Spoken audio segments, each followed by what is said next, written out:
नमस्ते। Smart जीकेको online प्लेटफर्ममा मेरो स्वागत छ। आज हाम्रो टपिक रहेको छ विद्यालय 1.2 प्राविधिक सहायक शिक्षा प्रशासनको 1.2 फर्स्ट पेपरको अब्जेक्टिभको, जसमा हामीले अस्ति गरेको 1.1 हो, जसमा हामीले पढेका थियौँ नेपालको शैक्षिक इतिहास। र आज हामीले पढ्नेछौँ नेपालको विभिन्न शिक्षा आयोग तथा शिक्षा समितिहरूका प्रतिवेदनहरूको बारेमा।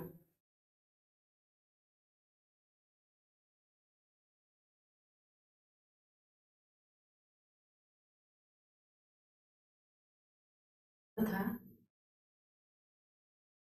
शैक्षिक प्रतिवेदनहरूको बारेमा।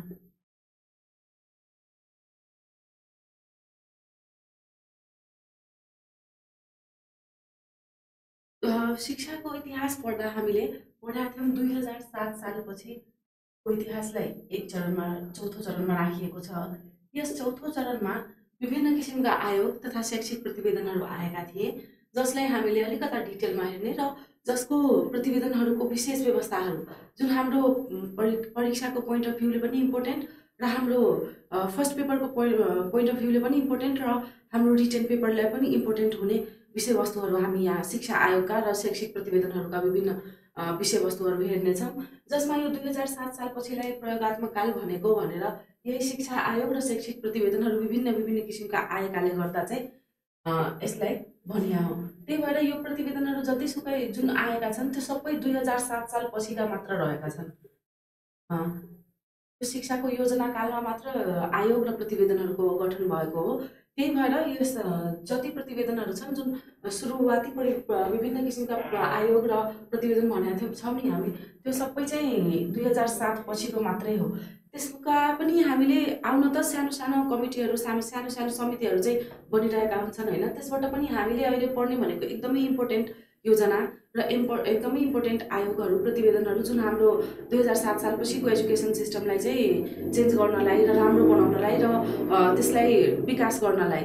किनकि त्यसभन्दा पहिलाको काल ठ्याक्कै शैक्षिक विरोधको काल भएकोले, राणाकाल भएकोले गर्दा त्यसलाई अब सुधार कसरी गर्ने र कसरी धेरै शिक्षामा विकास कसरी गर्ने, योजनाहरू कसरी ल्याउने भन्ने कुरामा काम भइरहेकोले गर्दा यो 2007 सालपछि मात्र विभिन्न आयोगहरू गठन भए शिक्षाका विकासको लागि र शैक्षिक प्रतिवेदनहरू पनि त्यसपछि मात्र आएका हुन्। जसबाट हाम्रो केही प्रतिवेदनहरूको नामहरू पनि इम्पोर्टेन्ट रहेको छ, जसमा पहिलो प्रतिवेदन हाम्रो थियो राष्ट्रिय शिक्षा आयोगको प्रतिवेदन 2011 भनेर भनिएको छ। राष्ट्रिय शिक्षा आयोगको प्रतिवेदन 2011। राष्ट्रिय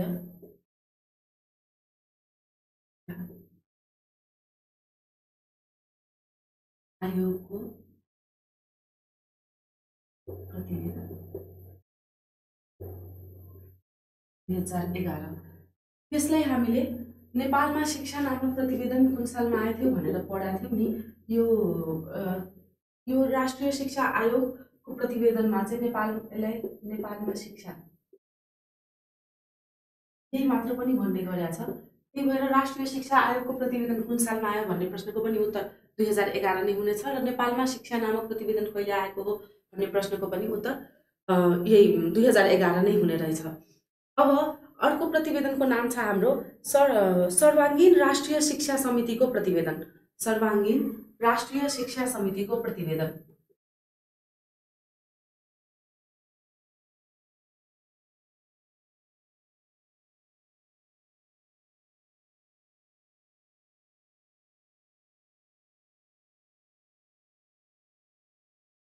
समितिको प्रतिवेदन। सर्वाङ्गीन राष्ट्रिय शिक्षा समितिको प्रतिवेदन 2018ले 2018मा आएको। यो राष्ट्रिय शिक्षा आयोगको प्रतिवेदन, त्यस्तै सर्वाङ्गीन राष्ट्रिय शिक्षा समितिको प्रतिवेदन, यो सबै प्रतिवेदनहरू इभल्भ हुँदै गए। पहिलो प्रतिवेदनमा के कमी के कमजोरी छन् त्यसलाई एड्रेस गर्नको लागि पछि र कुन कार्यान्वयनमा ल्याउन सकिएन भन्ने चिजहरू एड्रेस हुँदै जाँदा, त्यो बन्दै जाँदा यसलाई प्रयोगात्मक काल भन्नेको कारण यही पनि थियो।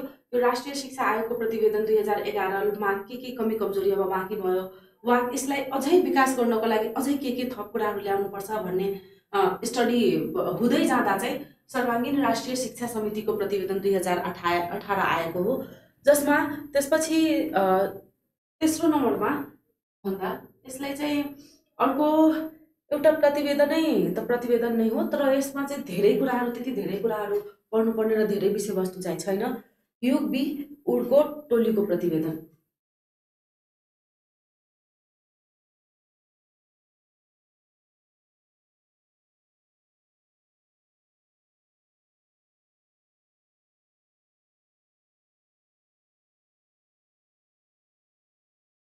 पछि के भयो भने चाहिँ सर्वाङ्गीन राष्ट्रिय शिक्षा समितिको प्रतिवेदनमा पनि केही कमी कमजोरी बाँकी रह्यो होला, जसले गर्दा अरूहरूसँग पनि सपोर्ट लिनुपर्ने र एजुकेसनमा, शिक्षा क्षेत्रमा राम्रो जान्ने व्यक्तिहरूलाई बोलाएर त्यसपछि यसमा विशेष व्यवस्थाहरू के राख्न सकिन्छ, के जान्न सकिन्छ भनेर पछि यसरी विभिन्न किसिमका व्यक्तिहरू, जाने बुझेका व्यक्तिहरूलाई ल्याएर पनि प्रतिवेदनहरूमा व्यवस्था बनाउने कुरोहरू भयो, जसमा शिक्षाको व्यवस्थापनलाई अझ प्रभावकारी बनाउनको लागि कामहरू भएको हो।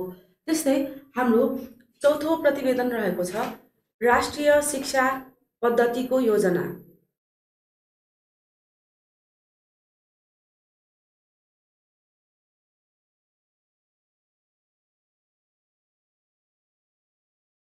पद्धतिको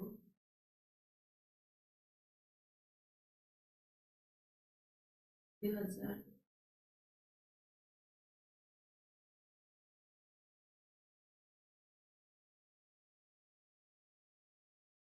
यो चाहिँ योजना थियो।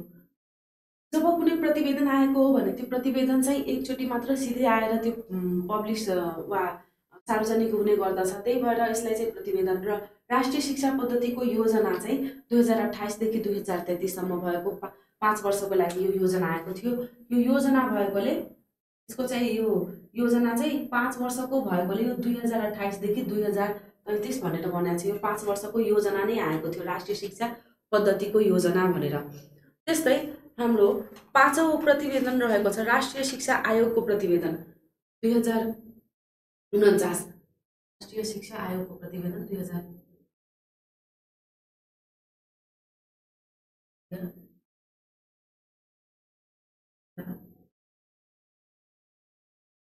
आयोगको प्रतिवेदन 2049। पहिलो प्रतिवेशी 2007 सालपछि शिक्षाको विकासको कालमा, शिक्षाको योजनाको कालमा राष्ट्रिय शिक्षा आयोगको प्रतिवेदन 2011 आयो, जुन सबैभन्दा पहिले प्रतिवेदन हो, जसलाई नेपालमा शिक्षा भनेर पनि, नेपालमा शिक्षा नामको प्रतिवेदन भनेर पनि भन्ने गरेका छ। त्यसपछि सर्वाङ्गीन राष्ट्रिय शिक्षा समितिको प्रतिवेदन 2018 आएको हो। त्यसपछि तेस्रो ह्युग बी वुडको टोलीको प्रतिवेदन आएको हो 2019मा। त्यसपछि एउटा योजना आएको हो राष्ट्रिय शिक्षा पद्धतिको योजना, जुन 5 वर्षको लागि थियो, 2028 देखि 2033सम्म। त्यसपछि फेरि पनि राष्ट्रिय शिक्षा आयोगको प्रतिवेदन 2049 आएको हो र त्यसपछि छैठौँ प्रतिवेदन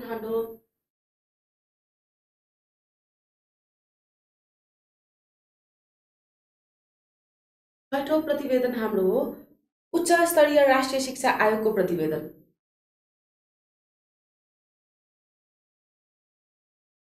स्तरीय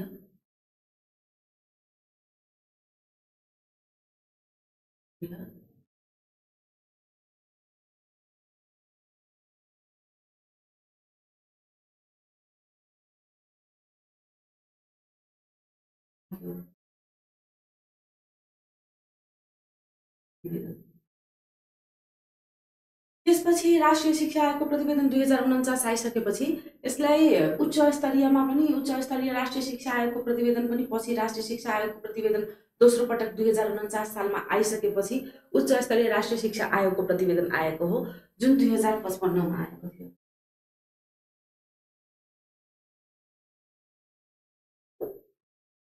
त्यस्तै हाम्रो सातौँ प्रतिवेदन रहेको छ शिक्षा सम्बन्धी उच्च स्तरीय कार्य समितिको प्रतिवेदन। शिक्षा सम्बन्धी उच्च स्तरीय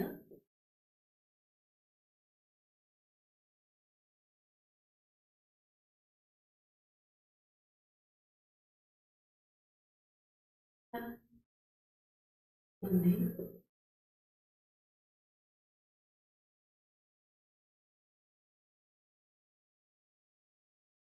या कार्य समितिको प्रतिवेदन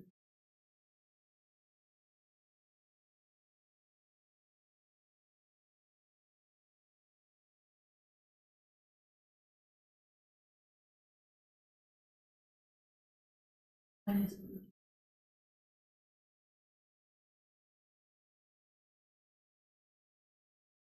हाम्रो 7औं प्रतिवेदन आएको हो शिक्षा सम्बन्धी उच्च स्तरीय कार्य समितिको प्रतिवेदन जुन 2058 सालमा आएको थियो। अब शिक्षा आयोगको तथा विभिन्न शिक्षा आयोग तथा शैक्षिक प्रतिवेदनहरू जुन हाम्रो 1.2 मा भनिएको छ त्यसमा एकदमै इम्पोर्टेन्ट भनेको यही 7वटा प्रतिवेदनहरू हुन्, जसबाट 6वटा प्रतिवेदन छन् र एउटा चाहिँ 4थो नम्बरको योजना छ, जसको धेरै इम्पोर्टेन्ट विषयवस्तु चाहिँ यसमा चाहिँ केही कुराहरू एकदमै इम्पोर्टेन्ट छ जुन हामीले यादै राख्नुपर्ने र हाम्रो मल्टिपल चोइस क्वेसनको लागि पनि नछुटाउन मिल्ने क्वेसनहरू छन्। जस्तै राष्ट्रिय शिक्षा आयोगको प्रतिवेदनको यो सबै प्रतिवेदनहरूको योजनाहरूको साल चाहिँ सम्झिनु पर्यो, तर साथसाथै यसको सार्वजनिक भएको मिति पनि सम्झिनु पर्यो, योजना बाहेकका बाँकी सबैका अध्यक्षताको सम्झिनु पर्यो, को कुन प्रतिवेदनमा को अध्यक्ष थिए भन्ने चिजहरू सबै कुरा त यहाँ अलि लेख्न भ्याइँदैन। तर जे होस् यो प्रतिवेदनहरूको जुन नोट आउँछ नि त्यसमा चाहिँ हाइलाइटेड भएर आउने मैले यहाँ हाइलाइटेड भएर दिन्छु, जसले तपाईँहरूलाई एउटा प्रतिवेदन चाहिँ धेरै लामो हुन्छ, जसमा लगभग 7-8 पाना त एउटै प्रतिवेदनमा भएकोले त्यो सबै कुरा रट्न सक्ने र सबै कुरा सम्झिनै पर्ने भन्ने पनि हुँदैन। अर्को सबै उस्तै विषयवस्तु भएकोले सबैमा कन्फ्युजन पनि धेरै हुने होइन। त्यसरी चाहिँ हुँदा यो एउटा प्रतिवेदनको एकदमै इम्पोर्टेन्ट विषयवस्तुहरू चाहिँ छुटाउन नमिल्ने हुन्छ, जुनलाई हामीले एउटा टेबल बनाएर पनि राखेर एक ठाउँमा पढ्नुभयो भने पनि तपाईँले सजिलो हुन्छ। जस्तै यो राष्ट्रिय शिक्षा आयोगको प्रतिवेदन 2011 नेपालमा शिक्षा भन्ने चाहिँ 2010 चैत्र 9 गते आएको हो। 2009 गते। अब यो फेरि यसमा चाहिँ सरदार रुद्रराज पाण्डे भन्ने अध्यक्ष, यो हामीले केहीलाई चाहिँ हामीले मल्टिपल चोइस क्वेसनमा पनि अस्तिको प्र्याक्टिस क्वेसनमा छोएका थियौँ।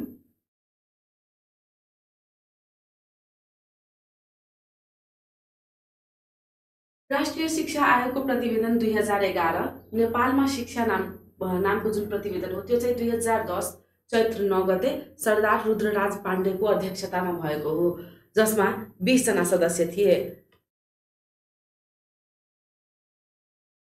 त्यस्तै 2 नम्बरको सर्वाङ्गीन राष्ट्रिय शिक्षा समितिको प्रतिवेदन 2018 वैशाख 25 गते आएको हो।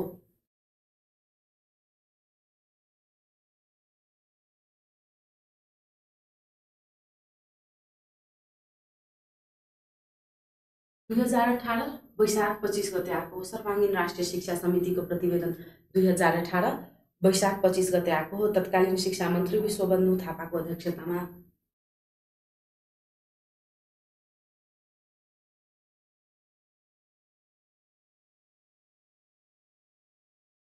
हामीले छुटाउनै नहुने चाहिँ यो सबै प्रतिवेदनहरूको सार्वजनिक भएको मिति र कसको अध्यक्षतामा भएको भन्ने चिज चाहिँ छुटाउनै नहुने भयो यो प्रतिवेदनहरूमा चाहिँ।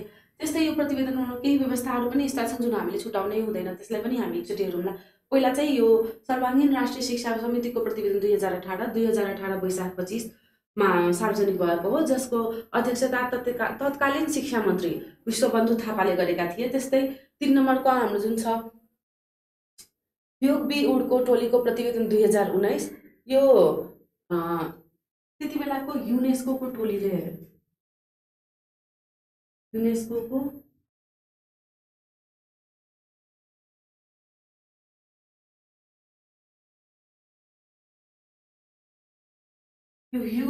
युग बी उड जुन थिए उहाँ चाहिँ युनेस्को टोलीबाट आएका थिए। त्यो टोलीले चाहिँ 2 सदस्यीय टोली नेपालमा शिक्षाको विभिन्न पक्षहरूको अध्ययन गरी प्रस्तुत गरेका थिए।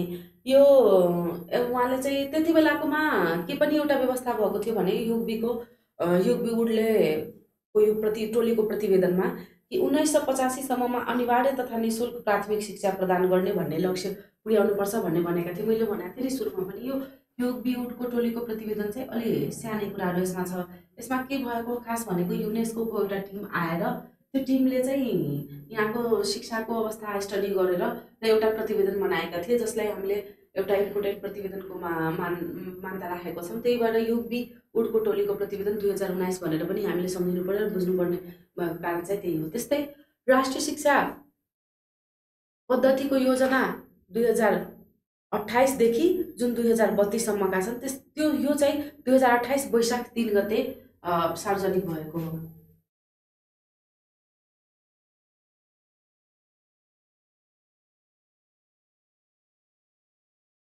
2028 वैशाखको 3 गते भएको हो यो। यसलाई चाहिँ एउटा अब सबैको पहिला एकचोटि सार्वजनिक भएको मिति चाहिँ सम्झिनु पर्यो। त्यस्तै राष्ट्रिय शिक्षा आयोगको प्रतिवेदन 2049 2047 फागुन 14 गते भएको हो।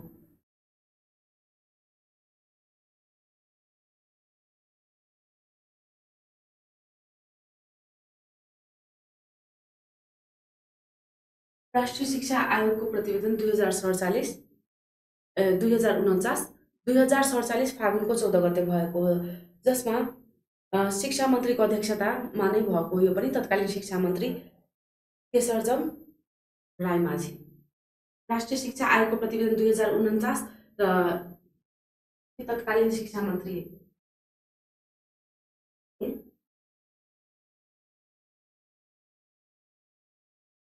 रायमाझी पनि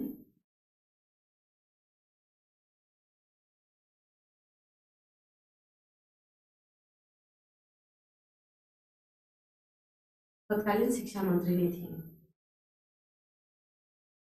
राष्ट्रिय शिक्षा आयोगको प्रतिवेदन 2049 जब आयो 2047 फागुन 14 गते, त्यति बेला तत्कालीन शिक्षा मन्त्री केशरजङ रायमाझी नै थिए। उहाँकै अध्यक्षतामा यो राष्ट्रिय शिक्षा आयोगको प्रतिवेदन 2049 आएको हो। त्यस्तै राष्ट्रिय अब उच्च स्तरीय राष्ट्रिय शिक्षा आयोगको प्रतिवेदन 2055, यसको निर्णय चाहिँ 2054 1 12 गते भएको हो। यसमा चाहिँ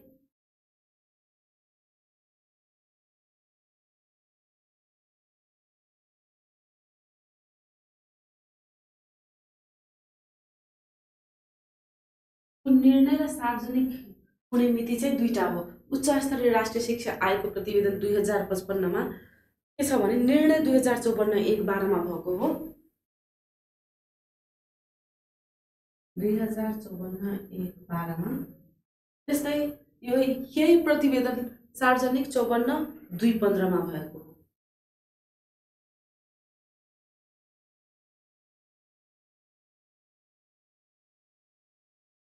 उच्च स्तरीय राष्ट्रिय शिक्षा आयोगको प्रतिवेदन 2055 को निर्णय 2054 1 12 भएको हो र सार्वजनिक 2054 2 15 भएको हो। त्यस्तै शिक्षा सम्बन्धी उच्च स्तरीय कार्य समितिको प्रतिवेदन 2058 को 2058 1 29 भएको हो।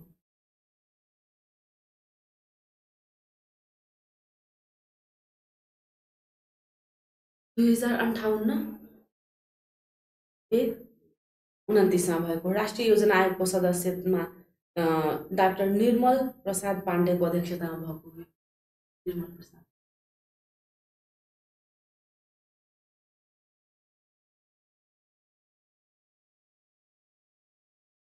डाक्टर निर्मल प्रसादको अध्यक्षमा भएको। उहाँ त्यति बेलाको राष्ट्रिय योजना आयोगको सदस्य थिए। जति बेला शिक्षा सम्बन्धी उच्च स्तरीय कार्य समितिको प्रतिवेदन आएको थियो त्यति बेला डाक्टर निर्मल प्रसाद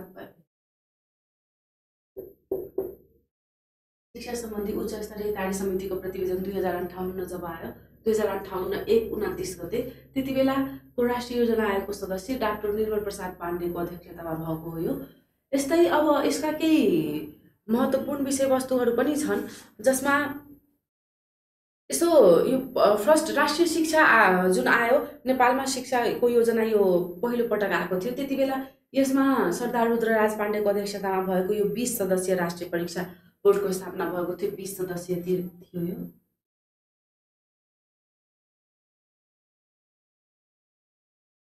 त्यस्तै त्यसबेला विद्यार्थीहरूको लागि चाहिँ विद्यालयको शिक्षालाई चाहिँ 3वटा तहमा वर्गीकरण गरेको थियो, प्राथमिक, माध्यमिक र उच्च शिक्षा भनेर।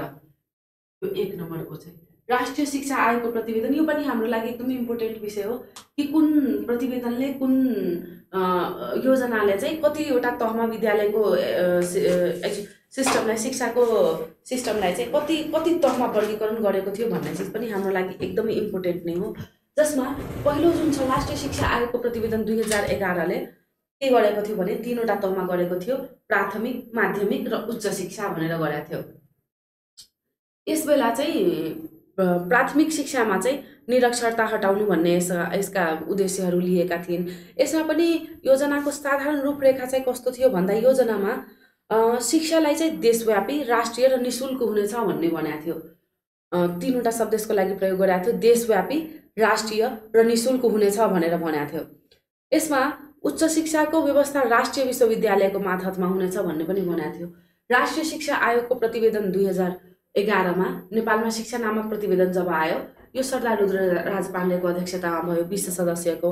त्यस्तै यसमा विद्यालयको शिक्षालाई चाहिँ 3वटा तहमा वर्गीकरण गरियो, प्राथमिक, माध्यमिक र उच्च शिक्षा भनेर भन्यो। अहिलेको हाम्रो जुन छ त्यसमा चाहिँ हामीले प्राथमिक, निम्न माध्यमिक र माध्यमिक भनेर भनेका छौँ। अहिलेको हाम्रो जुन चलिरहेको छ शिक्षाको हाम्रो, त्यसमा चाहिँ हामीले प्राथमिक, निम्न माध्यमिक र माध्यमिक भनेका छौँ। सबैभन्दा पहिला जब राष्ट्रिय शिक्षा आयोगको प्रतिवेदन 2011 आएको हो, त्यति बेला चाहिँ यसलाई 3वटा तह भनेर भन्दा चाहिँ प्राथमिक, अनि माध्यमिक र त्यसपछि उच्च शिक्षा भनेर भन्या हो। यसमा केही शब्दहरू प्रयोग कस्तो भएको हो भन्दा चाहिँ शिक्षा देशव्यापी, राष्ट्रिय र निशुल्क हुनेछ भन्ने कुरा भन्या हुन्। यसका प्राथमिक शिक्षाको उद्देश्य पनि के रहेको छ भने निरक्षरता हटाउनु भन्ने रहेको छ। निरक्षरता हटाउनु किन भनेको छ भने प्राथमिक शिक्षामा चाहिँ अक्षर चिन्ने भन्ने हुन्छ नि त, सुरुवात चाहिँ अक्षर चिन्हबाट हुन्छ भनेर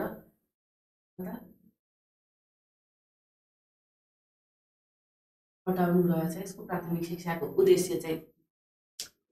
राष्ट्रिय शिक्षा आयोगको प्रतिवेदन 2011को यो उद्देश्य पूर्ति गर्नका लागि विभिन्न कामहरू गरिए, जसमा पारस्परिक विचारको आदान प्रदानका लागि भाषा र गणित जस्ता विषयहरूमा प्रवीणता हासिल गराउने भन्ने भयो। भाषा र गणित जस्ता विषयहरूमा त्यति बेला प्रवीणता भनेको 11-12 हो होइन, +2, अहिलेको +2, 11-12 यो विभिन्न, किनकि त्यसभन्दा पहिला पनि हाम्रो भाषाको र त्यस्तै गणित जस्ता विषयहरूको चाहिँ एकदमै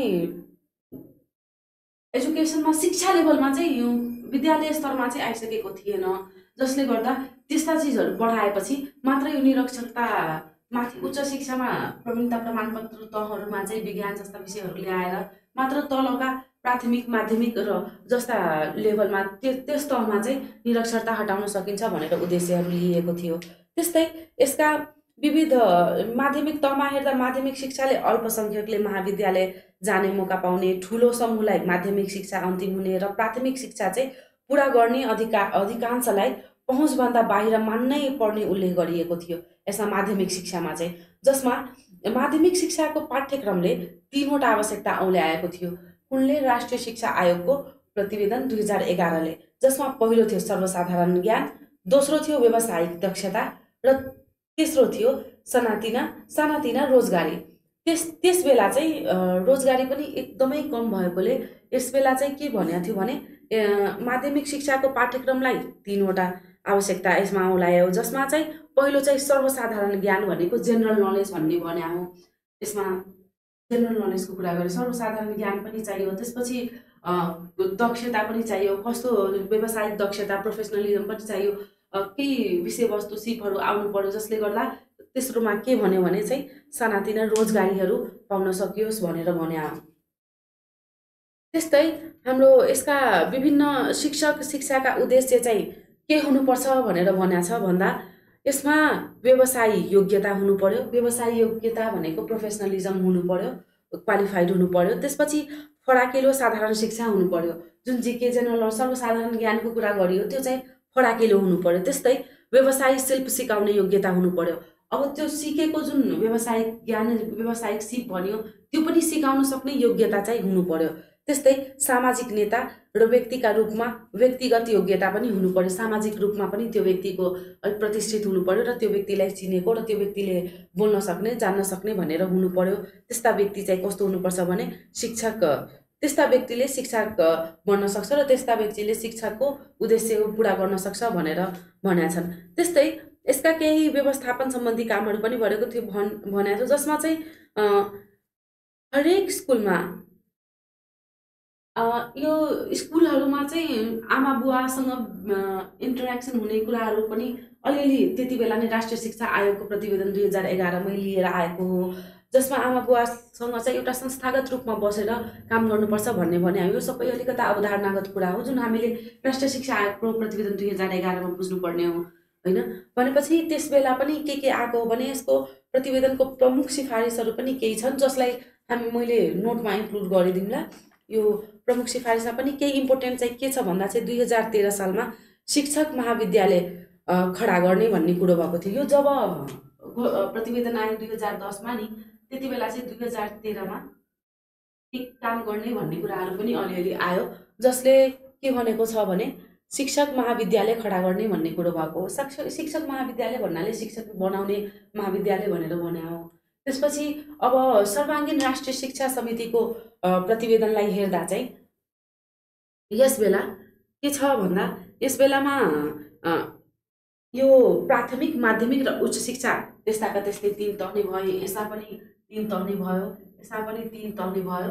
यसका नाम पनि त्यही नै हुन्, प्राथमिक नै भन्या हुन्, माध्यमिक नै भन्या हुन्, उच्च शिक्षा नै भन्या हुन्, जसमा प्रस्तावित शिक्षक संस्थाको नाम पनि के हुने भनेर भन्या छन्। जस्तै साबिकको तहको नाम 5 कक्षासम्मको प्राथमिक स्कुललाई पाठशाला भन्ने भनेर केले भन्या हो, सर्वाङ्गीन राष्ट्रिय शिक्षा समितिको प्रतिवेदनले। 5 कक्षासम्मकोलाई चाहिँ पाठशाला भन्ने, माध्यमिक स्कुललाई चाहिँ विद्यालय भन्ने, कलेजलाई चाहिँ महाविद्यालय भन्ने, त्यस्तै युनिभर्सिटीलाई चाहिँ विश्वविद्यालय भन्ने कुरो चाहिँ यहीँबाट आएको हो। पाठशाला, विद्यालय, महाविद्यालय र विश्वविद्यालय यसमा चाहिँ आएको हो। पाठशाला,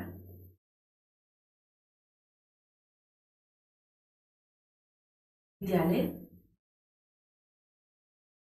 महाविद्यालय र विश्वविद्यालय। सर्वाङ्गीन राष्ट्रिय शिक्षा समितिको प्रतिवेदनमा 3 किसिमले सार्वजनिक तहको नाममा स्कुलहरूलाई चाहिँ वर्गीकरण गरेका थिए, जसलाई चाहिँ क्लास वाइज चाहिँ स्कुलको नामलाई पनि डिफ्रेन्ट राख्ने भन्ने कुरो भएको हो, जसमा 5 कक्षासम्मकोलाई प्राथमिक स्कुललाई चाहिँ पाठशाला, त्यस्तै कलेजलाई माध्यमिक स्कुललाई चाहिँ विद्यालय, त्यस्तै कलेजलाई चाहिँ महाविद्यालय र युनिभर्सिटीलाई चाहिँ विश्वविद्यालय भनेर भन्या हो। यसको त्यति बेला पाठ्यक्रमको यसमा चाहिँ यो पाठशाला, विद्यालय, महाविद्यालय र विश्वविद्यालय तहलाई चाहिँ पास गर्नेलाई पनि एउटा उपाधि भनेर भन्या, उपाधि दिने भन्ने हुन्थ्यो। जस्तै पाठशाला गरेकोलाई चाहिँ प्रथमा, त्यस्तै विद्यालय पढिसकेकालाई चाहिँ मध्यमा, त्यस्तै महाविद्यालय पढेकालाई चाहिँ शास्त्री र विश्वविद्यालय पढेकालाई चाहिँ आचार्य भन्ने कुरो चाहिँ त्यही बेला भएको हो। अब यसमा चाहिँ इम्पोर्टेन्ट चिज भनेको सर्वाङ्गीन राष्ट्रिय शिक्षा समितिमा कक्षा 5 सम्मकोलाई के भन्ने, त्यसपछिकोलाई के भन्ने गराएको थियो, त्यसपछिलाई के, त्यसपछि कति किसिमले वर्गीकरण गराएको थियो भन्ने कुराहरू पनि त्यसरी पनि हाम्रो मल्टिपल चोइस क्वेसनहरू आउन सक्ने हुन्छ। त्यस्तै अब यसको चाहिँ यसमा पाठ्यक्रमका सन्दर्भमा प्राथमिक तहमा कस्ता विषयहरू थिए भनेर, प्राथमिक तहमा कस्ता विषयहरू थिए भनेर भन्दा चाहिँ त्यति बेला भाषा सिकाउँथे, त्यस्तै सामाजिक शिक्षा, विज्ञान र स्वास्थ्यको शिक्षा थियो, त्यस्तै गणित, कला पनि सिकाउने प्राथमिक तहमा चाहिँ कला पनि सिकाउने प्र्याक्टिस चाहिँ आएको हो। त्यस्तै स्वावलम्बी शिक्षा, शारीरिक शिक्षा। स्वावलम्बी शिक्षा भनेको आफूलाई दक्ष बनाउन सक्ने भन्ने विषयवस्तुहरूलाई समेटिएको शिक्षा हुन्, जसलाई प्राथमिक शिक्षामा राखिएको थियो।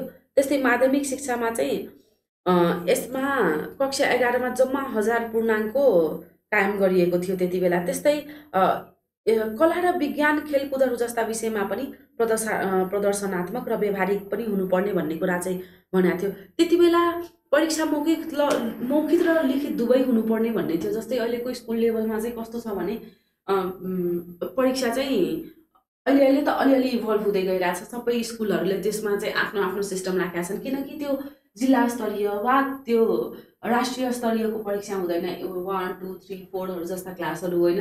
त्यही भएर त्यसमा चाहिँ के गरायो भने आफ्नो प्याटर्न चाहिँ सबैले अपनाएका थिए। तर त्यति बेला त्यति बेला पनि के चाहिँ गरा हो भने चाहिँ परीक्षा चाहिँ मौखिक र लिखित दुवै हुनुपर्छ भन्ने चाहिँ यो सर्वाङ्गीन राष्ट्रिय शिक्षा समितिको प्रतिवेदन 2018ले लिएर आएको कन्सेप्ट हो। त्यस्तै उत्तीर्णाङ्क पास मार्क्स चाहिँ 40 हुने, फर्स्ट डिभिजन चाहिँ 60मा हुने, डिस्टिङसन चाहिँ 75% हुने भन्ने कुराहरू चाहिँ डिस्टिङसन चाहिँ 75% हुने भन्ने डिसिजन चाहिँ सर्वाङ्गीन राष्ट्रिय शिक्षा समितिको प्रतिवेदन 2018ले लिएर आएको हो। त्यसपछि त्यस्तै अब यसको सर्वाङ्गीन राष्ट्रिय शिक्षा समितिको प्रतिवेदनमा अझै शिक्षकको प्रशिक्षण गर्ने कुराहरू पनि थियो, जसमा के भनेको छ भने शिक्षाको विस्तार कार्यक्रमको सफल सञ्चालनका लागि प्रशस्त तालिम प्राप्त शिक्षक चाहिने कुरा औल्याइएको थियो। कति बेला शिक्षक प्रशिक्षणको कुरा चाहिँ सर्वाङ्गीन राष्ट्रिय शिक्षा समितिको प्रतिवेदन 2018ले विभिन्न कुराहरू लिएका थिए, जसमा चाहिँ कस्ता कुराहरू थिए भन्दा चाहिँ हाई स्कुलमा शिक्षक वृत्ति चलाउनु पर्ने, बिएड अनिवार्य गराउनु पर्ने, बिएलाई 5 वर्षभित्र तालिम प्राप्त गराउनुपर्छ भन्ने। जस्तै पहिला सम्झिनु भएको होला भने बिएले चाहिँ ब्याचलर इन आर्ट्सले चाहिँ टिचर बन्न पाउने वा शिक्षा क्षेत्रमा शैक्षिक क्षेत्रमा चाहिँ छिर्न नपाउने भन्ने कुराहरू थियो होइन। त्यति बेला त्यस कुराहरूले किन थियो भन्दा चाहिँ शिक्षक हुनको लागि चाहिँ तालिम प्राप्त हुनैपर्छ भन्ने विषयवस्तु भएकोले गर्दा त्यस्तो कन्सेप्टहरू आएको हो। त्यसमा चाहिँ बिए गरेकोले चाहिँ शिक्षक सेवाको लाइसेन्सको लागि पनि पास पनि गरिसक्दा 5 वर्षभित्र चाहिँ तालिम प्राप्त गर्नैपर्छ भन्ने कम्पलसरी चिजहरू गरेको थियो। त्यो तालिम प्राप्त गर्नैपर्छ भन्नुको कारण चाहिँ शिक्षक भनेको आफूले जानेको विषयवस्तु मात्र पनि होइन, शिक्षक भनेको आफूले पढाउन पनि जान्नुपर्ने भन्ने भएकोले गर्दा त्यो एउटा सिप भएकोले गर्दा त्यो एउटा क्वालिफिकेसन मात्र होइन कि त्यो एउटा सिप हो, जसले चाहिँ त्यो एउटा स्किल नै हो, जसले अरूलाई सिकाउन सक्ने क्षमता वृद्धि भएन भने आफूले जानेर पनि विद्यार्थी एउटा शिक्षक चाहिँ बन्न सकिँदैन भन्ने कन्सेप्टहरू थियो। त्यसलाई चाहिँ सर्वाङ्गीन राष्ट्रिय शिक्षा समितिको प्रतिवेदन 2018ले चाहिँ एकदमै एड्रेस गरेकोले त्यसले तालिम प्राप्त प्रशिक्षकहरूको बारेमा चाहिँ एकदमै आफ्नो प्रतिवेदनमा चाहिँ विभिन्न उपायहरू, विभिन्न किसिमका शिक्षकलाई तालिम दिने विभिन्न किसिमका कामहरू र त्यसलाई अगाडि अझ राम्रो बनाउनको लागि कस्तो विषयहरू गर्नुपर्छ भन्ने कुराहरू पनि थियो। जस्तै पढाउने माध्यम नेपाली बनाउन विद्यालयका शिक्षकहरूलाई नेपाली भाषाको ज्ञान गराउन 3 महिनाको नेपाली भाषा प्रशिक्षण केन्द्रको बन्दोबस्त गरिनुपर्छ भन्ने कुराहरू पनि दिएका थिए। भनेपछि एकदमै प्रोफेसनल विषयवस्तुलाई पढाउनको लागि, शैक्षिक स्तरलाई उकास्नको लागि सर्वाङ्गीन राष्ट्रिय शिक्षा समितिको प्रतिवेदनले विभिन्न किसिमका व्यवस्थाहरू र विभिन्न किसिमका उपायहरू लिएर आएका थिए। त्यस्तै यसले समाज शिक्षालाई पनि नेपाल सरकारको शिक्षा विकास कार्यक्रमहरूलाई प्रौढ शिक्षा कार्यक्रम 2013 साल पौषदेखि अमेरिकाको सहयोगमा प्रारम्भ भएको थियो। 2013 सालदेखि हामीले यसलाई चाहिँ मल्टिपल चोइस क्वेसनमा पनि हेरेका थियौँ होइन। 2013देखि प्रौढ शिक्षाको जुन सुरुवात भएको थियो त्यो अमेरिकाको अध्यक्षतामा भएको थियो होइन। प्रौढ शिक्षा भनेको विभिन्न अर्को स्कुलभन्दा बाहेकका माध्यमहरूबाट पढाउने शिक्षाको माध्यमहरूलाई विकास गरे हो, जसले गर्दा चाहिँ निरक्षर चाहिँ कोही नबसोस् भनेर, अक्षर चाहिँ पढ्न सकियोस् भनेर लिट्रेसी रेटलाई बढाउनको लागि, जसलाई हामीले साक्षरता भन्छौँ, त्यसलाई बढाउनको लागि चाहिँ यो कामहरू गरिएको थियो। त्यस्तै 75वटा जिल्लामा एक-एकवटामा ग्राम पुस्तकको खोली त्यसका नवसाक्षर र अर्धसाक्षरहरूको निम्ति सुहाउँदो पुस्तक पुस्तिका राख्ने भन्ने कुराहरू भएको थियो। भनेपछि यसले चाहिँ एकदमै इभल्भिङ डिसिजनहरू, एकदमै इभल्भिङ विषयहरू लिएर आएको हुन्। सर्वाङ्गीन राष्ट्रिय शिक्षा समितिको प्रतिवेदन यो चाहिँ यसको एकदमै राष्ट्रिय शिक्षा आयोगको प्रतिवेदन 2011को एकदमै सुधारिएको रूप थियो, जसले चाहिँ धेरै प्र्याक्टिकल कुराहरूमा एड्रेस गरेको। त्यस्तै यस्ता विभिन्न किसिमका सुझावहरू पनि सिफारिस गरेका थिए, जसमा 3 वर्ष पुगी 5 वर्ष ननाघेका बालबालिकाको लागि प्रत्येक टोलमा र गाउँमा एक-एकवटा मनोरञ्जन र खेलकुदको व्यवस्था भएका बालोद्यान निःशुल्क स्थापना गर्नुपर्ने भन्ने भएको हो। अब त्यो भयो भएन, कतिको त्यो प्रभावकारी भएको हो भन्ने चिजहरू चाहिँ डिफ्रेन्ट बाटो हो, तर एटलिस्ट यो त्यस्ता विषयहरूलाई चाहिँ 3 देखि 5 वर्षका बच्चाहरूलाई चाहिँ विभिन्न किसिमका पार्कहरूमा खेल्ने निःशुल्क व्यवस्था बनाउने भन्ने कुराहरू एड्रेस गरेको सर्वाङ्गीन राष्ट्रिय शिक्षा समितिको प्रतिवेदन 2018ले नै हो।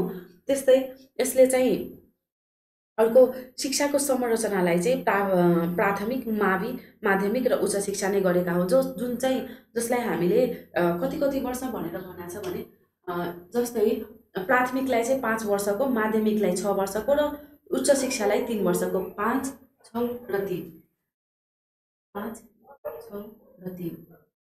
प्राथमिक शिक्षालाई चाहिँ 5 वर्षको भनेर भनेको छ, त्यस्तै माध्यमिकलाई चाहिँ 6 वर्षको भनेको छ, त्यस्तै उच्च शिक्षालाई चाहिँ 3 वर्षको भनेर भनेको छ।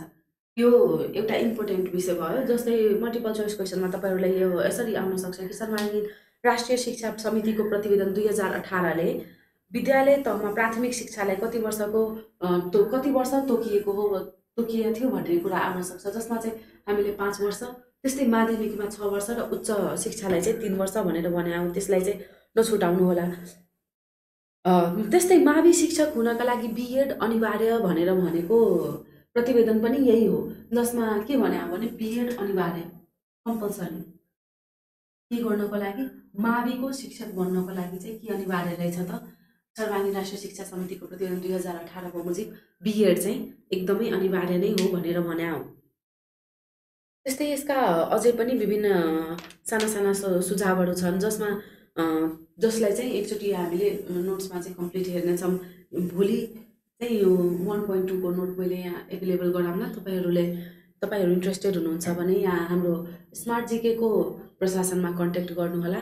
त्यस्तै अब ह्युग बी वुडको टोलीको प्रतिवेदन मैले अघि पनि भनेको थिएँ, यो एकदमै सानो प्रतिवेदन भन्दा पनि यसले चाहिँ एउटा सिम्पली युनेस्कोको एउटा टिम नेपालमा आएको बेलामा एउटा शिक्षाको स्तरलाई स्टडी गरेर हाम्रो एजुकेसनको त्यति बेलाको व्यवस्थाले म्यानेजमेन्टलाई चाहिँ स्टडी गरेर र एउटा प्रतिवेदन प्रस्तुत गरेका थिए, जसमा चाहिँ के एउटा इम्पोर्टेन्ट चिज के भनेको थियो भने चाहिँ 1985मा सन् 1985सम्ममा अनिवार्य तथा निःशुल्क प्राथमिक शिक्षा प्रदान गर्ने लक्ष्य बनाउनुपर्छ भनेर भन्यो 1985मा। यसको नबिर्सिनु पर्ने चिज यो सन हो है, सन् 1985सम्ममा प्राथमिक शिक्षालाई चाहिँ निःशुल्क बनाउनुपर्छ भन्ने विषय चाहिँ केले लिएर आएको थियो? ह्युग बी वुडको टोलीको प्रतिवेदनले यो विषयलाई एड्रेस गरेको थियो कि प्राथमिक शिक्षालाई के गर्नुपर्छ, 1985सम्ममा अनिवार्य पनि बनाउनुपर्छ, सबैले पढ्ने र यसलाई चाहिँ निःशुल्क प्राथमिक शिक्षा निःशुल्क पनि बनाउनुपर्छ भन्ने भने हो। त्यस्तै प्राथमिक तथा माध्यमिक तहमा शिक्षक विद्यार्थीको अनुपात मिलाउनुपर्छ पनि भन्ने हो। यसले चाहिँ अनुपातमा पनि काम गर्नुपर्छ भनेर भने हो।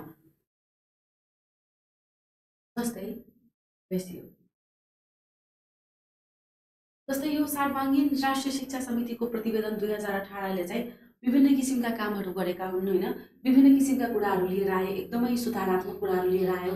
तर त्यसको चाहिँ शिक्षकको र विद्यार्थीको चाहिँ रेसियो चाहिँ मिलेन, कतिजना विद्यार्थीमा कतिजना शिक्षक हुनुपर्ने भन्ने चिजहरू चाहिँ एड्रेस हुन सकेको थिएन सर्वाङ्गीन राष्ट्रिय शिक्षा समितिको प्रतिवेदनबाट, जसलाई चाहिँ कसले एड्रेस गरेका हुन् भने त्यो म्यानेजमेन्टलाई पढेर र म्यानेजमेन्टलाई स्टडी गरेको भनेर ह्युग बी वुडको प्रतिवेदन, युनेस्कोबाट आएका व्यक्तिको प्रतिवेदन, त्यो टोलीको प्रतिवेदनमा चाहिँ एउटा रेसियो भन्ने चिजलाई पनि थपियो, जसमा चाहिँ के भन्यो भने कि कतिजना विद्यार्थीमा कतिजना शिक्षक हुनुपर्ने र कतिजना शिक्षकहरूलाई अनुपात मिलाउनु पर्ने, कसरी र यो अनुपात पनि एकै थरीको पनि नहुनुपर्ने, ठाउँ हेरेर हुनुपर्ने। जस्तै एकदमै धेरैजना व्यक्तिहरू भएको, धेरैजना विद्यार्थीहरू भएको जिल्लामा, नगरपालिकामा त्यस्तो ठाउँमा चाहिँ विद्यार्थी र शिक्षकको अनुपात चाहिँ अलि बढी हुनुपर्ने। त्यस्तै एउटा दुर्गममा जहाँ धेरैजना विद्यार्थीहरू छैनन् त्यस्तो ठाउँमा चाहिँ विद्यार्थी र शिक्षकको अनुपातलाई चाहिँ कम गर्दा वा अलि जस्तै 30 जनामा 1 जना पनि हुँदा चाहिँ पुग्ने भयो, त्यस्तो विषयवस्तुलाई त्यसरी एड्रेस गरेर लिएर आए कि ठाउँ हेरेर, विद्यार्थीको सङ्ख्या हेरेर र जिल्ला हेरेर त्यस्तो चिजहरूलाई सुगम दुर्गम हेरेर के गर्नुपर्छ भने हामीले एउटा के पनि कुरामा ध्यान गराउनुपर्छ भने हाम्रो नेपालको प्रतिवेदनहरूले यसलाई चाहिँ एड्रेस गर्न सकेको थिएन। र यो युनेस्कोको टोलीको प्रतिवेदनले चाहिँ यो अनुपातलाई पनि एड्रेस गरेकोले गर्दा हामीले अहिले पनि ह्युग बी वुडको टोलीको प्रतिवेदन 2019लाई चाहिँ एउटा महत्त्वपूर्ण प्रतिवेदन भनेर मान्ने गर्नको कारण चाहिँ एउटा यो हो कि यसले विद्यार्थी र शिक्षकको अनुपातमाथि पनि काम गर्न सिकाएको हो। यसले म्यानेजमेन्ट हाम्रो शैक्षिक एजुकेसनको म्यानेजमेन्ट बुझेर हेरेर त्यसपछि यो टोलीले प्रतिवेदन दिएकोले गर्दा त्यो एउटा इम्पोर्टेन्ट हो। त्यस्तै अब राष्ट्रिय शिक्षा पद्धतिको योजना 2028देखि 32 भनेर भनेका छौँ नि, यसलाई चाहिँ अब यो चाहिँ चरणमा गएको, किनकि यो योजना हो है। जब तपाईँलाई कुनै पनि यो प्रतिवेदनहरूबाट 3 चरणमा लागू भएको योजना कुन हो भनेर भन्यो भने योजना एउटा मात्र छ, राष्ट्रिय शिक्षा पद्धतिको योजना 2028 देखि 2033 सम्म। अब यसलाई चाहिँ 3वटा चरणमा लागू गरिएको हो। यो चाहिँ नबिर्सनु हुने, यो 33 को 3 चाहिँ चरणमा 5 वर्षको योजना, राष्ट्रिय शिक्षा पद्धतिको योजना जुन आयो यो चाहिँ 3 वर्ष 2033 सम्म भएको चाहिँ 3वटा चरणमा चाहिँ विभाजन गरेर यसलाई चाहिँ लागू कार्यान्वयनमा ल्यायो, जसलाई चाहिँ यसको चरणहरूको नाम पनि छुट्याएर भनेको छ होइन। प्रयोगात्मक चरणमा चाहिँ पहिलो वर्ष 2 जिल्लामा लागू भएको यो सबैभन्दा पहिला 2 जिल्लामा लागू भएको 2वटा जिल्लाको नाम चाहिँ चितवन र कास्की हो।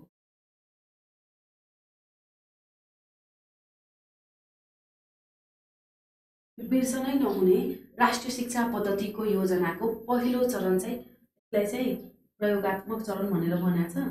यो यसले चाहिँ चितवन र कास्की प्रयोगात्मक चरणमा पहिलो वर्षमा चाहिँ चितवन र कास्की 2वटा जिल्लामा लागू गरेर देखियो र दोस्रो वर्षमा चाहिँ 13वटा जिल्लामा लागू भयो। त्यस्तै दोस्रो वर्षमा चाहिँ 13वटा जिल्लामा यो लागू भयो।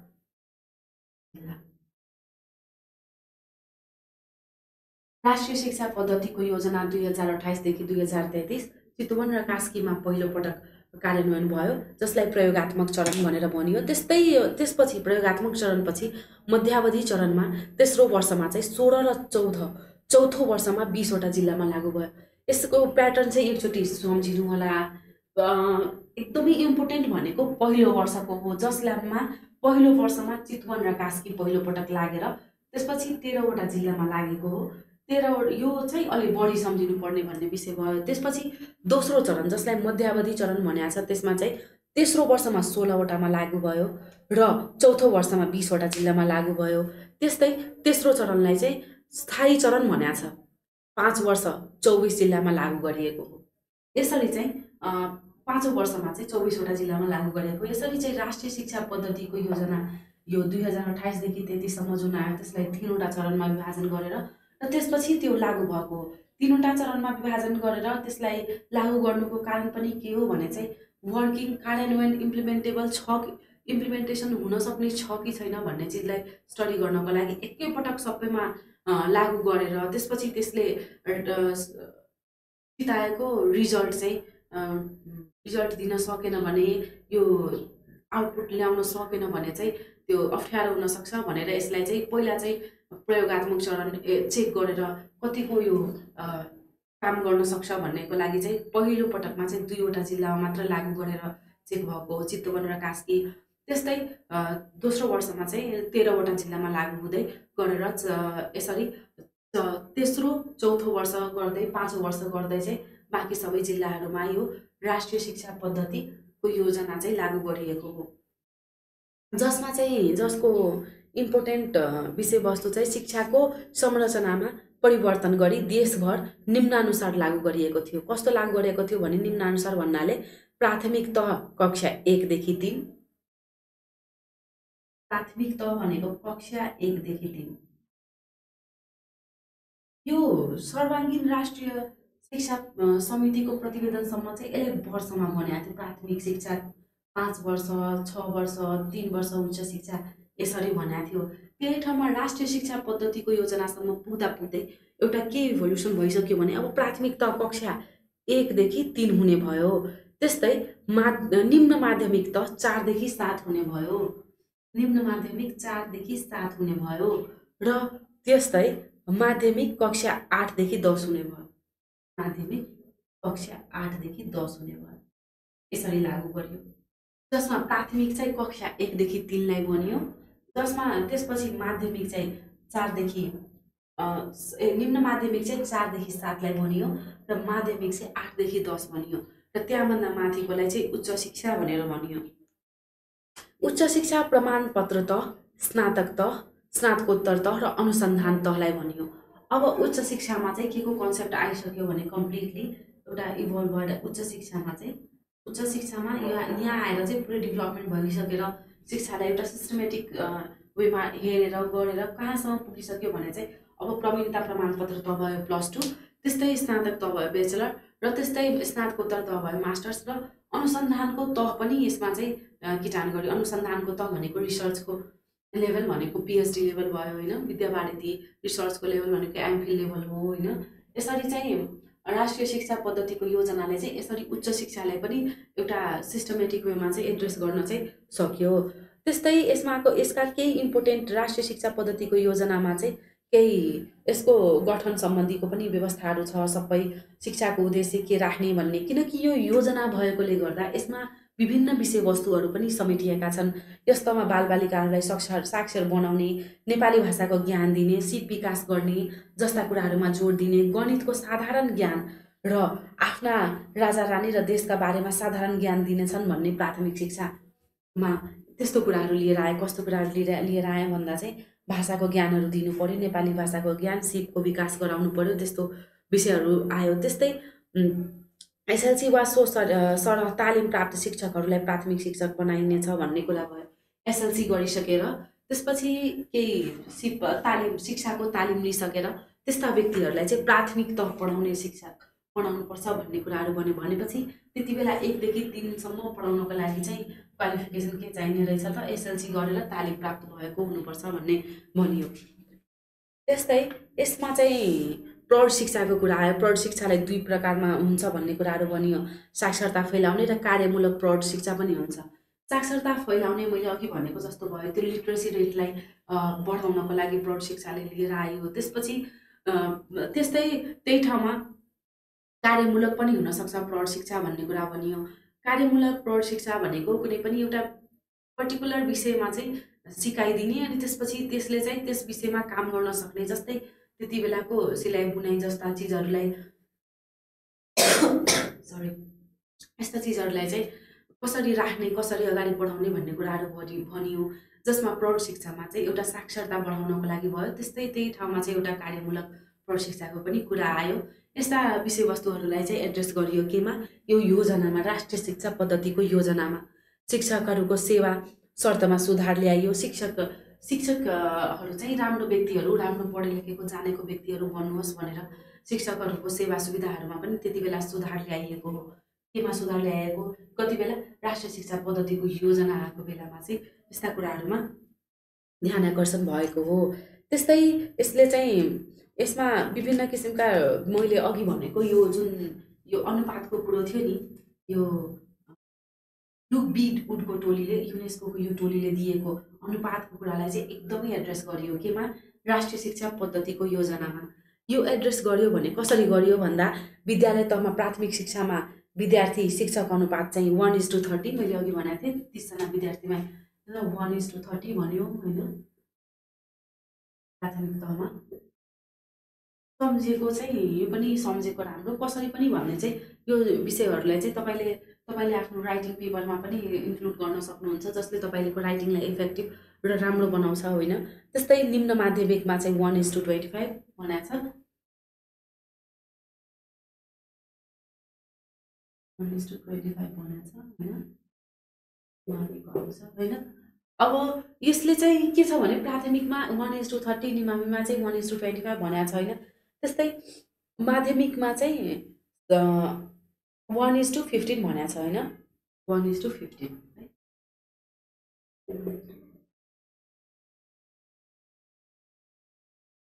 पछि यो सबै इभल्भ हुँदै गएको, चेन्ज भएको भन्ने हो होइन।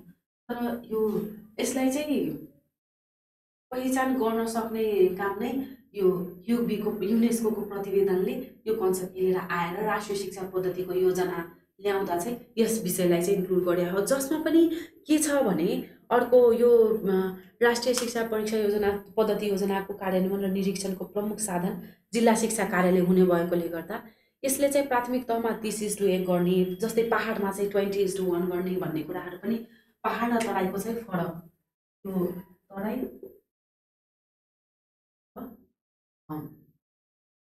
पहाडको कुन विषयमा फरक भन्दा, अब यो चाहिँ जेनरलमा आयो होइन।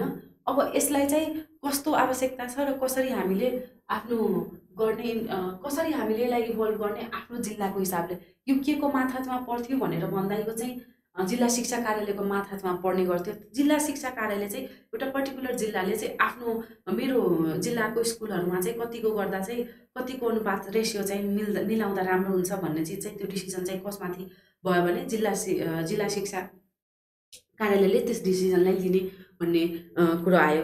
केमा? यो विद्यार्थी शिक्षक अनुपातमा। ठिक। त्यसपछि अर्को यो यसले चाहिँ आयोगको गठन चाहिँ शिक्षाको सङ्गठन परिवर्तन गरी तहगत उद्देश्य किटान गरिएको थियो। यो शिक्षाको चाहिँ एउटा के पनि गरियो भने राष्ट्रिय शिक्षा पद्धतिको योजनामा चाहिँ उद्देश्यलाई चेन्ज गरेर यसमा कस्तो उद्देश्य लिने भनेर भनेको थियो। अब यसमा जस्तै प्राथमिक तहमा के भन्यो 1 देखि 3 मा चाहिँ के गर्नु पर्यो, 1 देखि 3 सम्मकोमा चाहिँ बालबालिकाहरूलाई साक्षर बनाउने उद्देश्य लिनु पर्यो। के गर्नु पर्यो भन्दा बालबालिकालाई साक्षर बनाउने उद्देश्य लिनु पर्यो। यो सबै चाहिँ राष्ट्रिय शिक्षा पद्धतिको योजनाको हो।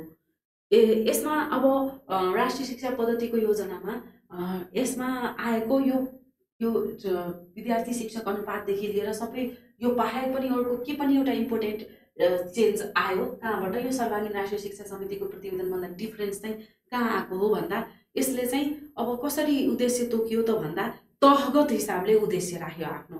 जस्तै यसले प्राथमिक तहमा 1 देखि 3 सम्म बालबालिकाहरूलाई साक्षर बनाउनु भन्ने उद्देश्य लियो। अब 1 देखि 3 सम्ममा के गर्न सक्नु पर्यो त? शिक्षाले साक्षर अक्षर चिन्ने बनाउन सक्नु पर्यो। त्यस्तै निमावी तहमा 4 देखि 7 मा चाहिँ विद्यार्थीको चरित्र निर्माण गर्न सक्ने भन्ने भन्यो। त्यसपछि माध्यमिक तहमा 8 देखि 10 मा चाहिँ व्यावसायिक शिक्षा दिई दक्ष कार्यकर्ता तयार गर्नु भन्ने कुरो भयो।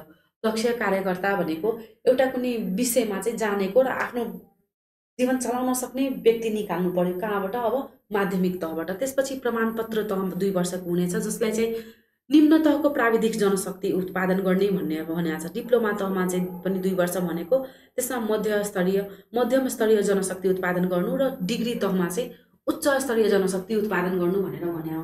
त्यसमा त हाम्रो लागि इम्पोर्टेन्ट चाहिँ यो 3वटा तहको उद्देश्य हो। 1 देखि 3 सम्मको लागि के भन्यो? बालबालिकाहरूले साक्षर बनाउने भन्ने कुरो भनियो। त्यही ठाउँमा त्यसपछि विद्यार्थीको चरित्र निर्माण गर्ने भन्ने भनियो। केमा?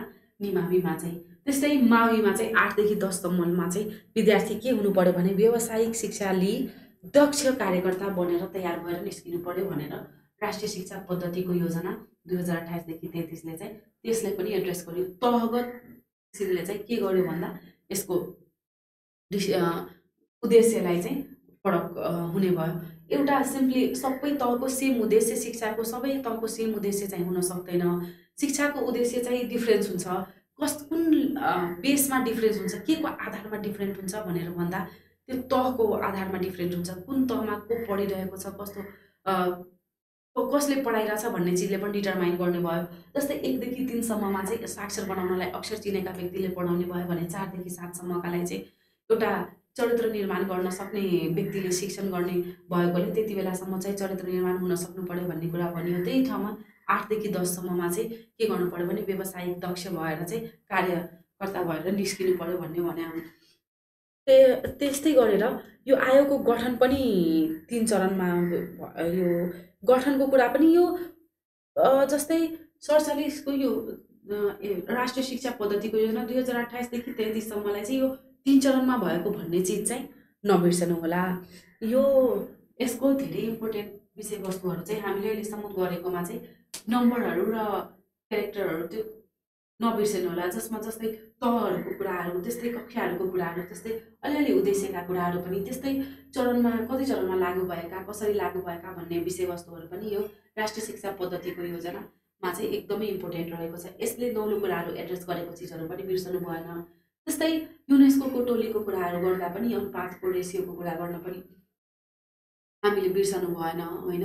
त्यही ठाउँमा चाहिँ अर्को सर्वाङ्गीन राष्ट्रिय शिक्षा समितिको प्रतिवेदनमा चाहिँ बिएड अनिवार्य हुनु पर्यो होइन। पाठशाला, विद्यालय, महाविद्यालय, विश्वविद्यालय भनेर भन्ने र एउटा के पनि सम्झिनु होला भने शिक्षाको उद्देश्यलाई तहगत वर्गीकरण गरेको चाहिँ तह हिसाबले उद्देश्य हुनुपर्छ भन्ने चिज चाहिँ राष्ट्रिय शिक्षा पद्धतिको योजनाले नै भनेको हो भन्ने चिज चाहिँ नछुटाउनु होला।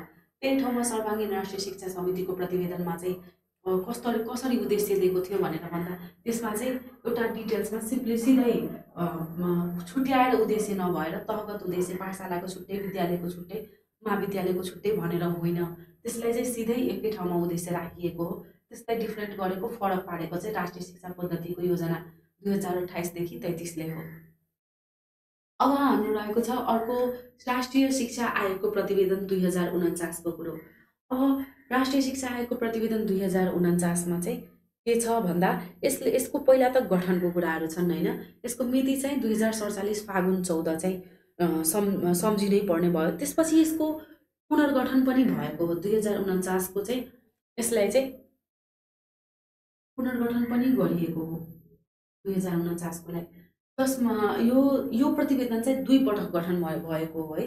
जसमा पहिलो गठनको चाहिँ 2074 11 महिना 14 गते जुन भएको हो फाल्गुन 14, त्यसको त्यसको आयोगको त्यस गठनको अध्यक्ष चाहिँ केशरजङ रायमाझी थिए। तत्कालीन शिक्षा मन्त्री थिए उहाँ होइन। उहाँको अध्यक्षतामा भएको हो। त्यही ठाउँमा अर्को 2048 4 महिना 13 गते 2048 4 महिना 13 गते 2048 4 महिना भनेको श्रावण 13 गते। अब यसका फेरि अध्यक्ष चाहिँ को थिए भनेको रामहरि जोशी।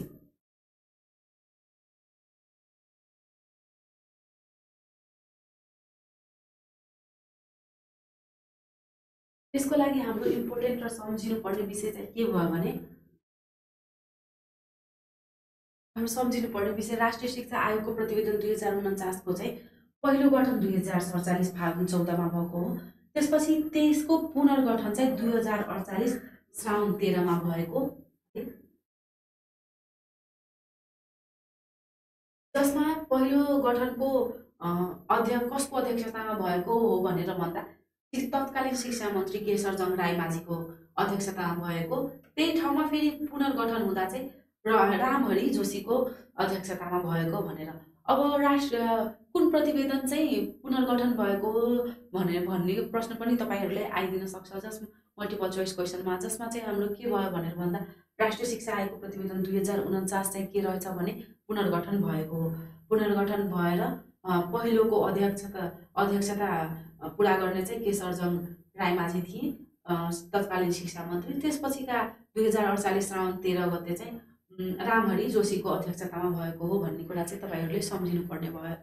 त्यही ठाउँमा अब अर्को हामीले हेर्दा राष्ट्रिय शिक्षा आयोगको प्रतिवेदन 2049 को विभिन्न विषयवस्तुहरू हेऱ्यौँ भने यसका चाहिँ यसले विद्यालय शिक्षालाई अब कसरी डिभाइड गरेका थिए, तहगत रूपमा कसरी वर्गीकरण गरेका थिए भन्ने कुराहरू आयो। शिक्षाको संरचना कस्तो थियो भन्ने कुरा होइन। प्रतिवेदनका अनुसार माध्यमिक शिक्षाकै त्यसमा चाहिँ 3वटा त प्राथमिक शिक्षाको 1 देखि 5 भयो होइन।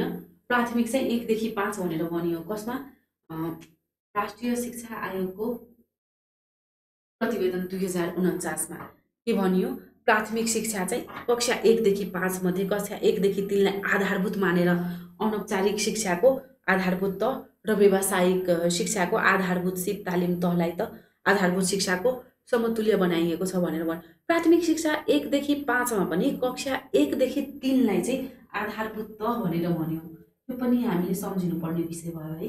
राष्ट्रिय शिक्षा आयोगको प्रतिवेदन 2049 ले प्राथमिक तह 1 देखि 5 लाई त भन्यो, तर त्यसमा पनि 1 देखि 3 लाई चाहिँ के भन्यो भने आधारभूत तह भन्यो।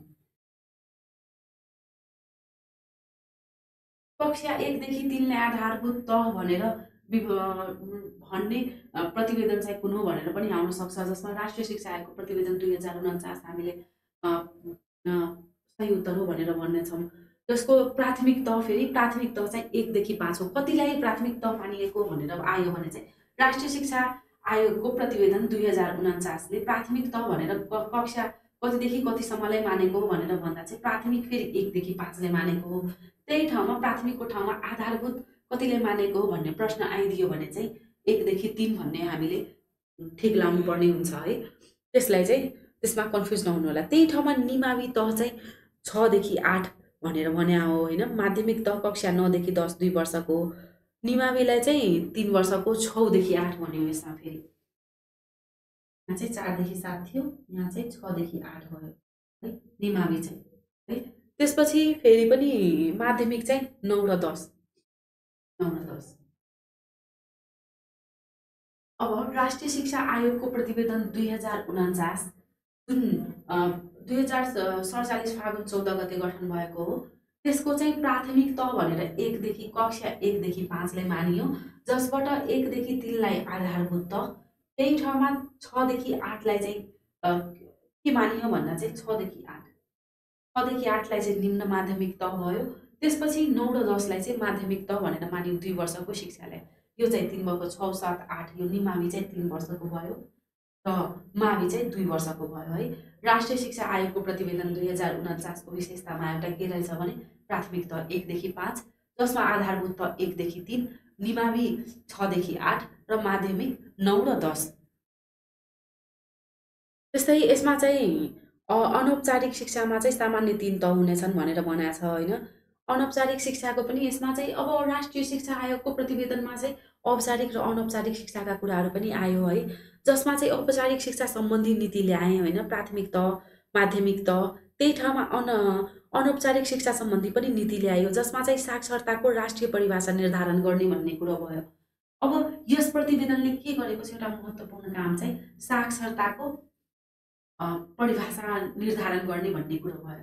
साक्षरताको अहिलेसम्म साक्षरता शब्द त प्रयोग भयो होइन, विभिन्न प्रतिवेदनले यस शब्दलाई चाहिँ झिक्यो, लियो, साक्षर भनेर भन्यो, तर साक्षर भनेर भन्ने कसलाई त भन्ने परिभाषित चाहिँ कसले कुनले गरे हो भने चाहिँ यो राष्ट्रिय शिक्षा आयोगको प्रतिवेदन 2049 ले गर्यो। त्यसै ठाउँमा यसमाको प्राथमिक शिक्षाहरूलाई चाहिँ विभिन्न किसिमले यसलाई डिफाइन गरियो। 1 देखि 3 मा पनि के काम गरिने, त्यसपछि 4, 5 मा पनि कुन कुन काम गरिने भन्ने कुराहरूलाई पनि छुट्याउँदै गर्दै गरियो कि उद्देश्य त्यति बेलाको के राख्ने, विद्यार्थीले के सिकेर 1 देखि 5 सम्ममा कति कुरा जानिसक्नु पर्ने जस्ता विषयहरूलाई एड्रेस गरियो। त्यस्तै प्रतिवेदनमा प्राथमिक शिक्षाको गुणात्मकतामा पनि एकदमै गुणात्मकलाई चाहिँ पनि गुणलाई पनि विश्लेषण गरियो। जस्तै शिक्षामा अवसर र सहभागिता हुनुपर्छ भन्ने कुरा भनियो। त्यही ठाउँमा शैक्षिक प्रणालीको आन्तरिक क्षमता चाहिन्छ, प्राथमिक शिक्षाको सान्दर्भिकता र गुणस्तर पनि चाहियो, पाठ्यक्रम, पाठ्य पुस्तक र पाठ्य सामग्री पनि चाहियो। पाठ्यक्रम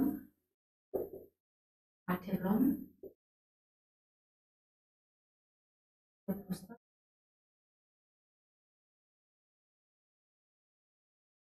र पाठ्य, यो कसले भन्यो भनेर भन्दा यो 3वटा चिज चाहियो। के चाहियो? पाठ्यक्रम पनि चाहियो। राष्ट्रिय शिक्षा आयोगको प्रतिवेदन 2049 ले कस्तो कुराहरूलाई एड्रेस गर्यो, पाठ्यक्रम पनि चाहियो, पाठ्य पुस्तक पनि चाहियो विद्यार्थीलाई, र त्यो पुस्तक बनाउनको लागि पाठ्य सामग्री पनि चाहियो भनेर भनेको हो। केमा? राष्ट्रिय शिक्षा आयोगको प्रतिवेदन 2049 मा। अब यसमा चाहिँ प्राथमिक शिक्षाको विभिन्न तहहरूलाई प्राथमिक शिक्षाको विकासको गर्नको लागि 2011 मा काम भएकै हो, 2018 मा पनि काम भएको, 2024 मा पनि भयो, 28 मा पनि भयो। अब यो 2049 को ले चाहिँ यसलाई अलिकता छुट्याएर गरेर मिलाएर त्यसका विषयवस्तुहरूलाई पनि नम्बरहरू पनि कक्षामा पनि कति कति अङ्कको के पढ्नुपर्ने भन्ने चिजहरूको लागि चाहिँ एउटा टेबल नै छ। सकिन्छ भने एकचोटि त्यो टेबल पनि हेर्ने, तर त्यसको एकदमै डिटेल्समा जानुपर्ने चाहिँ छैन। हामीले त्यसलाई चाहिँ सिम्पली एकचोटि हेर्ने र बुझ्नको लागि हाम्रो एउटा आधार चाहिँ बनोस् न। आफूले सोच्दा चाहिँ राष्ट्रिय शिक्षा आयोगको प्रतिवेदनको बारेमा सोच्दा चाहिँ त्यो टेबल पनि एउटा आफूले आओस् दिमागमा भन्ने चिजको लागि एकचोटि त्यो टेबल पनि हेर्नु होला। त्यो चाहिँ नोटमा इन्क्लुड गर्नेछु मैले होइन। त्यस्तै 2049 सालको प्रतिवेदनमा सुझावहरू पनि विभिन्न आयो। प्राथमिक शिक्षाको संरचना 1 देखि 5 सिफारिस गरियो। त्यसभन्दा पहिलासम्म प्राथमिक शिक्षा भनेर 1 देखि 3 सम्मलाई मात्र मानियो। राष्ट्रिय शिक्षा आयोगको प्रतिवेदन 2049 ले प्राथमिक शिक्षा भनेर 1 देखि 5 लाई पहिलोपटक 1 देखि 5 भनेर यही 2049 कै प्रतिवेदनले हो भन्ने कुरा बुझ्नुपर्छ। त्यस्तै माध्यमिक शिक्षाहरूको लागि पनि 6 देखि 8, माध्यमिक 9 देखि 10, उच्च मावि चाहिँ 10+2 लाई मानियो होइन, 10+2 लाई। त्यही ठाउँमा पाठ्यक्रमकामा समावेश गर्ने विषयवस्तुहरू पनि मैले भने नै विभिन्नहरू राखेका छँदैछन्। त्यहाँ टेबल एकचोटि हामीले त्यसको लागि हेर्नुपर्ने भयो। कुन सब्जेक्टको कति नम्बर र कसरी विभाजन गरिएको छ, कुन लेभलमा 9, 10 मा के विषयवस्तुहरू पढ्ने, 11, 12 मा के पढ्ने, यसले एड्रेस गरेका चिजहरू यो पनि आयो नै।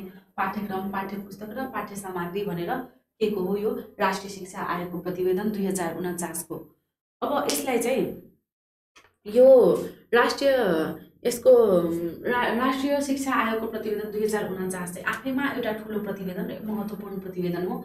यो पुनर्गठन भएको प्रतिवेदन पनि हो। फेरि यो पहिलो पटक गठन चाहिँ 2047 फागुन 14मा भएकोमा दोस्रो पटक चाहिँ साउन 2048 साउन 13मा भएको हो। अब हाम्रो चाहिँ 2वटा प्रतिवेदन अझै पनि बाँकी रहेको छ। उच्च स्तरीय राष्ट्रिय शिक्षा आयोगको प्रतिवेदन 2055 र शिक्षा सम्बन्धी उच्च स्तरीय कार्य समितिको प्रतिवेदन 2058। यसलाई चाहिँ हामीले अब भोलिको क्लासमा यो दुइटै सकेर अनि त्यसपछि मल्टिपल चोइस क्वेसनहरूको प्र्याक्टिस गरेर त्यसपछि हामी नेक्स्ट युनिटमा चाहिँ त्यसपछि मात्र जानेछौँ। त्यसको लागि यसको युनिट 1.1 को नोट्सको लागि पनि हाम्रो प्रशासनमा स्मार्ट जीकेको प्रशासनमा कन्ट्याक्ट गर्नुहोला। त्यस्तै यसको नोट्स र क्वेसन चाहिँ multiple choice question practice question जुन भोलि गराउने छु मैले त्यसको नोट पनि क्वेसन चाहिँ त्यति बेला नै आइहाल्छ होइन। त्यही पनि नोटको लागि चाहिँ यो 1.2 को नोट्सको लागि पनि एकचोटि स्मार्ट जीकेको प्रशासनमा कन्ट्याक्ट गर्नुहोला। आजको लागि धन्यवाद।